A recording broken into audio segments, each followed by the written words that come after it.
الكاف عشان نقول لكم الله يخفيكم الحق، كنا مظلومين ولينا احنا الظالمين. كاف عامل عقوبات على مدرب السنغال 5 ماتشات يا جماعه، بس ما حدش يقول لي بعد كده الاقجع مسيطر على الكاف. ايقاف لاعب المنتخب المغربي اشرف حكيمي. القرار ليه ابعاد كبيره جدا، الكل مستني يشوف الاتحاد الافريقي او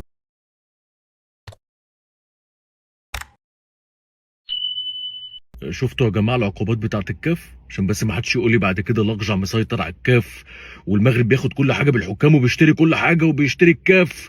الكاف عامل عقوبات على مدرب السنغال 5 ماتشات يا جماعه، 5 ماتشات. الراجل اللي عمل المهزله دي في الملعب وانسحب والبلاوي اللي شفناها دي 5 ماتشات. وعاملين عقوبه مش عارف يدفعوا كام $1000 باين فلوس بتمن لبس مانيه، خروجه مانيه كده بالفلوس دي. وعاملين عقوبات على اشرف حكيمي وصبار، بيعملوا على لعيبه المغرب عقوبات. يعني حاجه غريبه جدا، مش قادر ادي الكاف اللي الناس بتقول لك فوزي الاقجع متحكم في كل حاجه وهو اللي هيشتري كل حاجه والمغرب هياخد البطولات بالتحكيم وبالكاف. ده اللي احنا شايفينه. بيعملوا عقوبات على نجم المغرب الاول اشرف حكيمي وعلى صباري وعقوبه على مدرب السنغال اللي عمل الروينه دي كلها، اللي دار هذه الروينه 5 ماتشات. انتم بس انا هترك لكم التعليق. عاجل وهام جدا الاتحاد الافريقي لكرة القدم يصدر عقوبات وقرارات وغرامات قاسية جدا اثر احداث لقاء المغرب والسنغال في نهائي كاس افريقيا. خلونا نقرأ الان البيان من الاتحاد الافريقي كما ورد في موقعهم الرسمي. فيما يتعلق بالاتحاد السنغالي لكرة القدم، قررت اللجنة التأديبية للاتحاد الافريقي لكرة القدم ما يلي: 1. ايقاف السيد بابي بونا ثياو المدير الفني للمنتخب السنغالي 5 مباريات رسمية في الاتحاد الافريقي لكرة القدم، وذلك لسلوكه الغير رياضي الذي يخالف مبادئ اللعب النظيف والنزاهة في مدونة قواعد السلوك التأديبية للاتحاد الافريقي لكرة القدم ولإساءته إلى سمعة اللعبة. 2. تغريم السيد بابي بونا ثياو المدير الفني للمنتخب السنغالي مبلغ $100,000 أمريكي. 3. إيقاف لاعب المنتخب السنغالي إليمان شيخ باروي مباراتان رسميتان في الاتحاد الافريقي لكرة القدم بسبب سلوكه الغير رياضي تجاه الحكم. 4. إيقاف لاعب المنتخب السنغالي السيد إسماعيل سار لمباراتين رسميتين في الاتحاد الافريقي لكرة القدم بسبب سلوكه الغير رياضي تجاه الحكم. 5. فرض غرامة قدرها $300,000 أمريكي على الاتحاد السنغالي لكرة القدم لسوء سلوك مشجعيه مما أساء إلى سمعة اللعبة في انتهاك مبادئ مدونة الانضباط الخاصة بالاتحاد الافريقي لكرة القدم المتعلقة باللعب النظيف والنزاهة. 6. فرض غرامة قدرها $300,000 أمريكي أيضا على الاتحاد السنغالي لكرة القدم لسوء سلوك لاعبيه وجهازه الفني مما أساء إلى سمعة اللعبة في انتهاك لمبادئ مدونة الانضباط الخاصة بالاتحاد الافريقي لكرة القدم المتعلقة باللعب النظيف والولاء والنزاهة. 7. قرار وآخر قرار ضد المنتخب السنغالي: فرض غرامة قدرها $15,000 أمريكي على الاتحاد السنغالي لكرة القدم لسوء سلوك منتخبه الوطني نتيجة تلقي 5 من لاعبيه للإنذارات.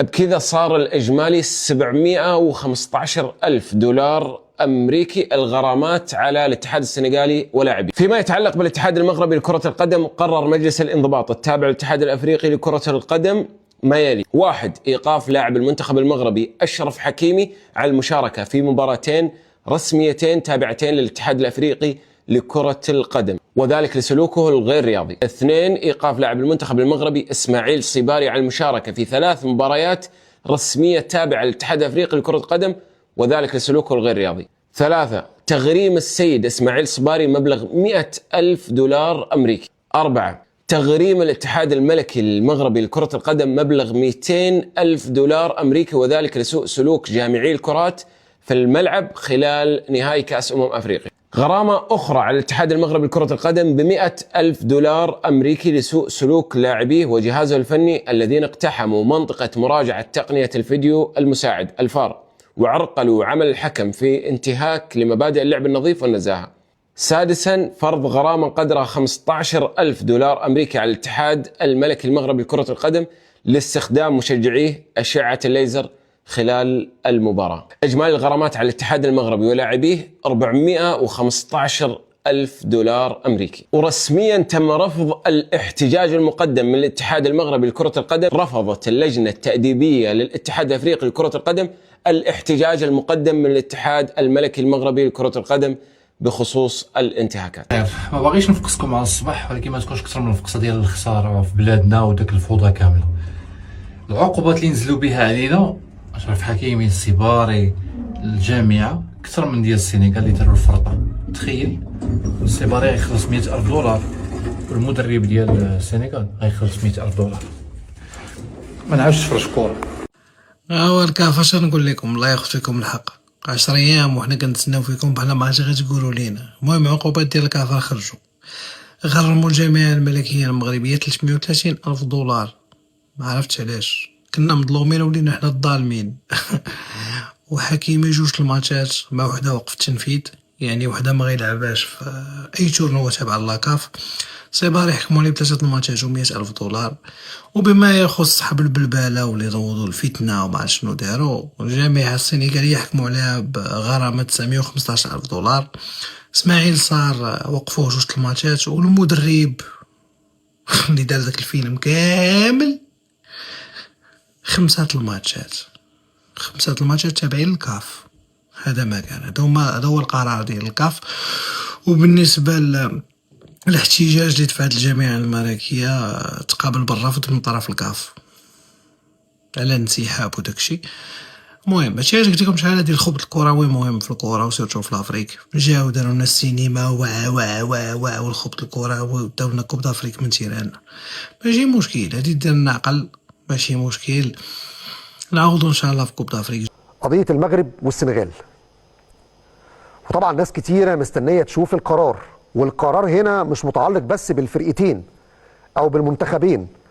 القرار ليه ابعاد كبيره جدا. الكل مستني يشوف الاتحاد الافريقي او لجنه الانضباط تحديدا هتعمل ايه في قضيه زي دي. قرارها هيبقى ايه في ملف زي ده؟ هل هذا الملف بيعيد من تاني نفس المشاهد اللي شفناها او نفس القرارات اللي شفناها واللي فضلت مستمره معانا لفتره طويله في احداث الوداد والترجي في دوري ابطال افريقيا نهائي عام 2019 ولا لا؟ طبعا الامر بيختلف في امور كتيره، يمكن ابرزها ان المره دي اللي بياخد القرار لجنه الانضباط مش المكتب التنفيذي، وده الخطا اللي كان حصل في 2019. لكن المره دي الوضع مختلف. لجنه الانضباط عملت اجتماع امبارح، وده كان الاجتماع الثاني، واستدعت كافه الاطراف من الطرفين سواء من المغرب او السنغال. هنا الامين العام حضر وهنا الامين العام حضر، هنا الشؤون القانونيه هنا وهنا حضروا. كان في ردود ودفوع على التقارير اللي اتكتبت في حق عدد من المسؤولين سواء هنا او هنا، وبتتكلم في كذا حاجه. طبعا قصه قضيه الانسحاب يمكن ده العنصر الاساسي والابرز اللي بيتناقش في ملف لجنه الانضباط، يعني الاساس اللي الناس كلها عايزه تعرف نتيجته ايه. ملف الانسحاب، منتخب السنغال انسحب، مدرب السنغال حرض على الانسحاب، خرجت اللعيبه، في لعيبه فضلت في الملعب، في لعيبه رجعت، في لعيبه اعترضت والحكم طلع لها انذارات وكتب فيها تقرير، خاصه 2 لعيبه في منتخب السنغال حتى امبارح كان عندهم جلسه تحقيق مع لجنه الانضباط. كمان موضوع المنشفه او الفوطه اللي كانت مع ادوارد مندي واللي حصل عليها صراع وشد وجذب ما بين صبيه الملاعب مع الحارس الاحتياطي، دخول كمان اللاعب المغربي اسماعيل سيباري فيها وكان واقف اشرف حكيمي شالها. يعني كل الحاجات دي مشاهد شفناها، لكن هنشوف لجنه الانضباط هتتعامل مع الملف ده ازاي. انا مش عايز اسبق الاحداث واقول القرارات 1 2 3 4 زي ما ناس كتيره عماله تقول وتفتي. كل اللي بيتكتب في السوشيال ميديا من قرارات هي عباره عن مش اجتهادات، امنيات.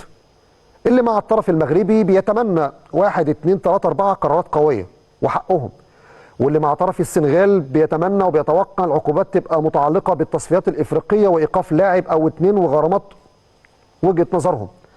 لكن احنا في طرف محايد عايزين نوصل للمعلومه مجرده من اي انتماء او وجهه نظر، وان كنا بالتاكيد يعني احنا طبعا يعني كنا نتمنى ان المنتخب المغربي يكون هو صاحب الفوز بهذا اللقب لانه منتخب عربي. لكن في النهايه احنا لما بنسال على القرار بنبقى عايزين نعرف المعلومه ايا كانت هي لصالح مين.